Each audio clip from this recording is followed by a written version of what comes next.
One of our leading stories now, Prophet Shepherd Bushiri and his wife Mary, alongside their co-accused, will spend 2 more nights at the Kgosi Mampuru Correctional Services. Magistrate Thandi Theledi says she will deliver her judgment on the bail on Wednesday. The group were arrested for money laundering and fraud amounting to more than 102 million rand. Scores of Bushiri followers from the enlightened Christian gathering have come out in their numbers once again outside court to show their support to their leaders. Newzroom Afrika's reporter, that's Pelane Phakgadi, is outside court. Pelane, good morning to you. Talk to us about some of the highlights from the court. The arguments still centered around whether or not Shepherd Bushiri and the co-accused are a flight risk. Definitely, whether or not are a flight risk, and that is the pertinent question that is being thrown around in court. We did hear, of course, from the state attorney saying in particular that as far as they understand, there has been a number of luxury vehicles already shipped off to Malawi from South Africa, and claiming that some of those particular vehicles are owned by either companies linked to Bushiri or the Bushiris and or his church, and now that makes them a flight risk. And of course, we've also had tons of allegations that there has been a chartered plane that has been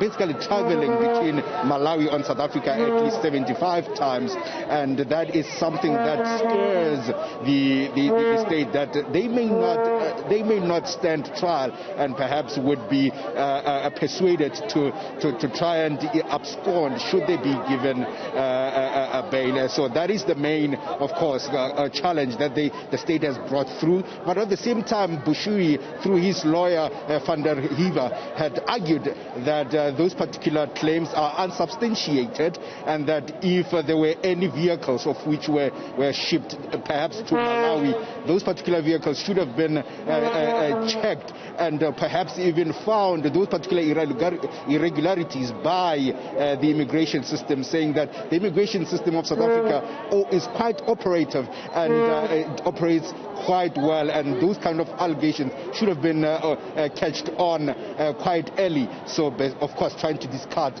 those particular claims. So, yes, we are here 2 more days until that particular ruling is made by the magistrate, and, of course, 2 more nights for the Bushiris to spend behind bars until they know their fate, and, of course, there are 3 co-accused. Just to stand outside of a shot a little bit, Kgosi, you can just see that the number seems to have increased from our previous live crossing. Quite a number of followers of the EGC Church have now arrived here in their numbers. They were expecting perhaps that they would hear some sort of relief for themselves, and of course their leaders, that they will be granted bail, but that has not been the case.